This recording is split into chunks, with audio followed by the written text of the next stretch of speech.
In this video, I'll show you the rarest Animal Crossing villagers using stats to back it up. Believe it or not, there are certain villagers that are statistically more rare than others. Is it Raymond? It's Raymond, right? Well, it's complicated.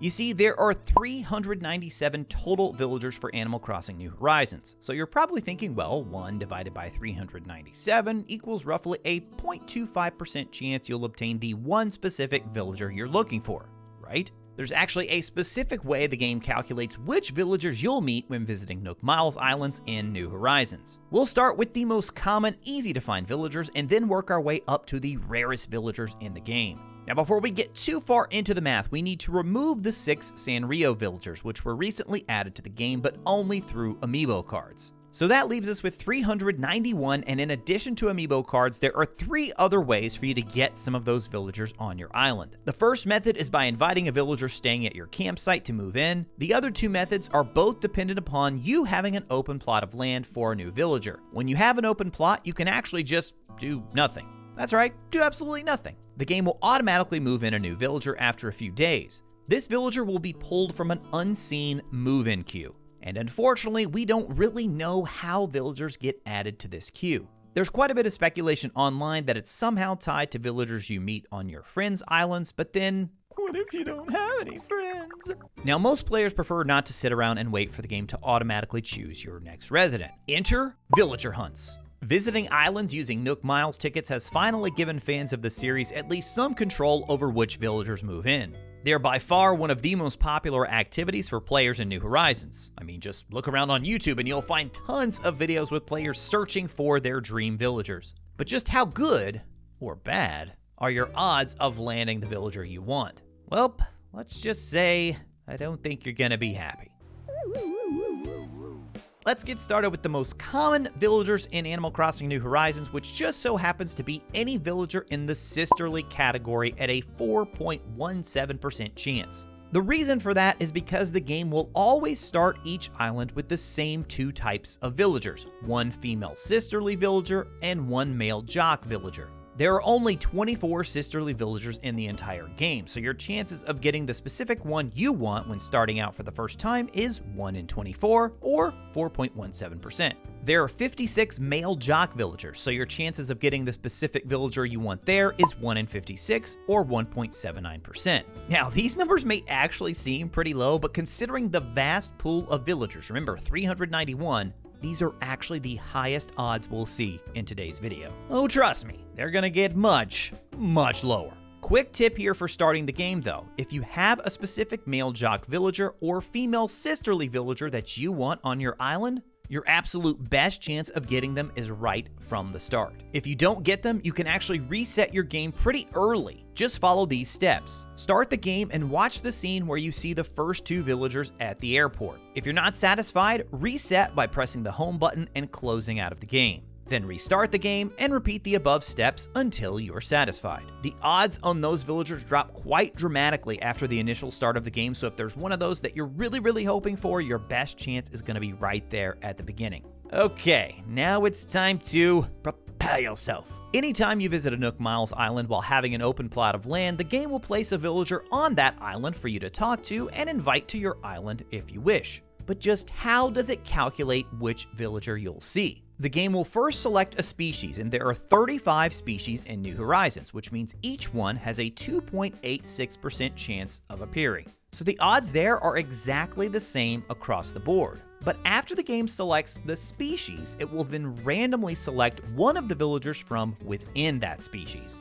And with New Horizons, the number in each varies drastically. There are only 3 octopi, which is why the odds of finding the specific octopus you want are the highest of any villager in the game. You simply multiply 35 times 3, which gives you a 1 in 105 chance, or 0.95%, of getting the octopus you're after. Now, there are actually some proven mathematical ways to increase your chances of getting certain villagers, and that's dependent upon who you already have on your island. I'll make sure to cover that after we go through the full list here. Moving on from the octopi though, the next most likely to appear villagers are one of the 4 cows. Your odds of seeing the specific cow you want are 1 in 140, or 0.71%.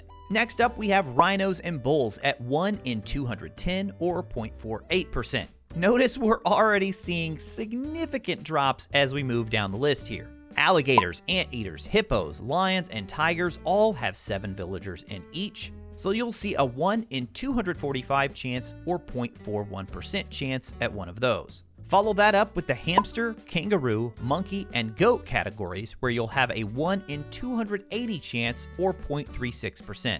There are 9 villagers in each of the following species: chickens, eagles, gorillas, and koalas. Here you're looking at a 1 in 315 chance or 0.32%. Deer and ostriches are 1 in 350 or 0.29%, while wolves and elephants come in at 1 in 385 or 0.26%. I really hope I'm not crushing your spirits here, because we are actually gonna go much, much lower, guys. We've got sheep, penguins, and birds at 1 in 455 or 0.22%. And from there, we actually drop below 0.2% from here on out. Horses, mice, pigs, or bears are 1 in 525 or 0.19%. Dogs and cubs are 1 in 560 or 0.18%. There are a total of 17 ducks, which puts them in a category all by themselves with a 1 in 595 chance or 0.17%. And finally, we've reached the top 3 categories for the rarest villagers in Animal Crossing New Horizons. This means your odds of landing on the specific villager you're after from this category are incredibly low. At the 3rd most rare, you have any among the squirrel or frog species. So if you've really been struggling to find Marshal, well, here's why. Your chances of landing on the villager you want there are 1 in 630 or 0.16%. At number 2, we're actually looking at the rabbit species with odds of 1 out of every 700 or 0.14%.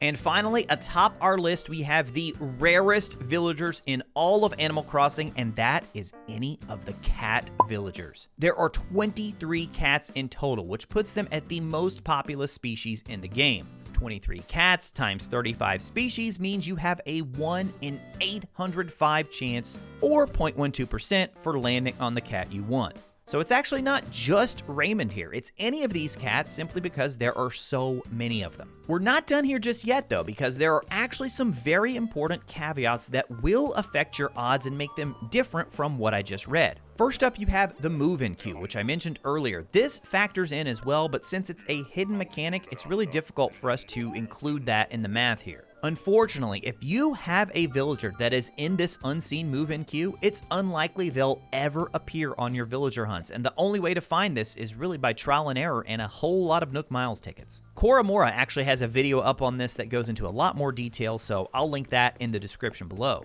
But here we also need to take into account which villagers you already have on your island. All of those numbers we just ran through assume there are no villagers on your island, and obviously that's not the case. So instead, your specific odds will be different based on who you already have on your island. So let me show you how to calculate this for yourself based on the villagers you already have, and also give you a few tips for how you can actually improve your odds of getting certain villagers. Okay, let's say that I'm looking for Lucky on my next villager hunt. There are 16 dogs overall, so if we multiply 16 by 35, we get a 1 out of 560 chance that our next villager hunt will result in Lucky. But what if I already have Cherry and, say, Biscuit on my island? Both Cherry and Biscuit are obviously dogs, and considering you can't get duplicate villagers, that would actually lower the number of possible dogs from 16 to 14. So instead of multiplying 16 by 35 as we did before, we would actually multiply 14 by 35, which puts us at a slightly improved 1 in 490 chance of getting Lucky. See what I did there? Wouldn't it be great if there were ways to up your chances of getting the villager you want? Well, here's where it gets really interesting, because you could actually increase your odds of getting Lucky by hoarding as many other dog villagers as you can. You see, what happens is, because it will keep lowering the total number of dogs available within that species, that means that number that you multiply by 35 is going to get lower and lower. Now, I recognize for some people this is just not going to be feasible, because you may not want to get rid of certain villagers or take in villagers that you really don't want. But let's say you're someone who is really wanting a specific cat villager, for example, then your odds of finding the one you want actually go up the more cats you can get on your island. Now, you can further increase your odds if you had all of a certain species. This would actually up it even more. Unfortunately, this is probably only feasible with the lower number ones like the cow or the octopus. But let's say, for example, you were to have all 4 cows on your island. That would actually remove one of the 35 species and lower it to 34. So then when you do the little multiplication there, you're going to be multiplying by 34 rather than 35. Honestly though, the best way to increase your chances of getting the villagers you want is by having lots of friends who also play Animal Crossing. This can take a lot of coordination, but basically if your friend has a villager moving out and you have an open plot, you can visit that friend's island and invite the villager to move to your island instead. Of course, guys, make sure you fact check me as well. This was a lot of math, so if I got one of these calculations wrong, I definitely want to know about it. So now that you know the odds, which villager are you going after next? Let me know in the comments below. If you're new to Animal Crossing, I have a full beginners playlist filled with tips and tricks to help you get started with the game. As always, thank you all so much for watching. I'll talk to you again soon.